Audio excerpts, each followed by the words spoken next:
In this work, we present a multi-objective optimization model for the shared saving ESCOs for renewable energy self-consumption.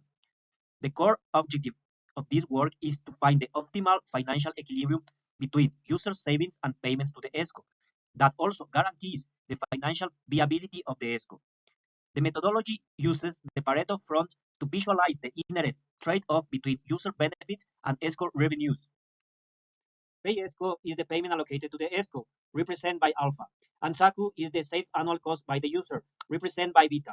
Therefore, these components are complementary, and they are defined by equation beta equal 1 minus alpha. The figure shows allocation of cost before, during, and after the contract.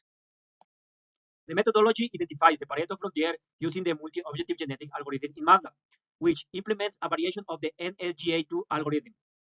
The core of our optimization problem combines two conflicting objectives.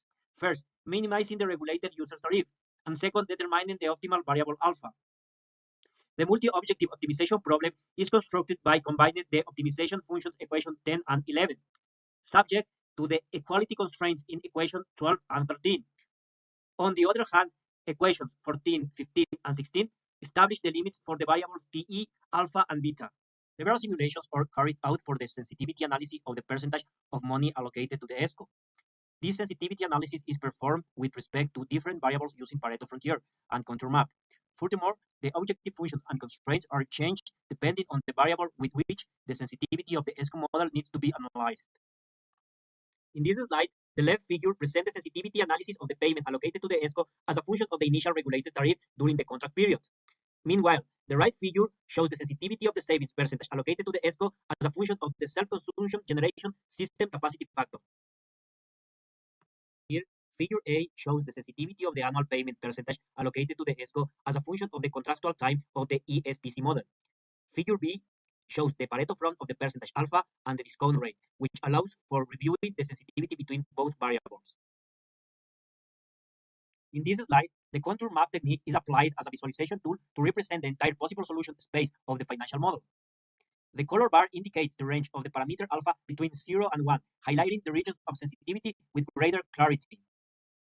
In order to evaluate the financial viability of the project from the lender's perspective, key debt coverage financial indicators are employed. These are LLCR, PLCR, and DSCR. The figure presents the Pareto frontiers of the LLCR and PLCR indices with respect to the credit interest rate. Both the LLCR and the PLCR must exceed the threshold values to ensure the project's economic viability. Finally, the conclusions of this work are the following. First, we have proposed a rigorous multi-objective methodology to balance ESCO investment recovery and user savings. Second, we have integrated advanced debt coverage indicators such as DSCR, LLCR, and PLCR to identify critical financial parameters such as interest rate limits. Third, we have developed contour maps as a visual tool for regulators and policy markets to define enabling tariff conditions for distributed generation. Finally, we have demonstrated high applicability across diverse contractual configurations and financial scenarios in the ESCO business model.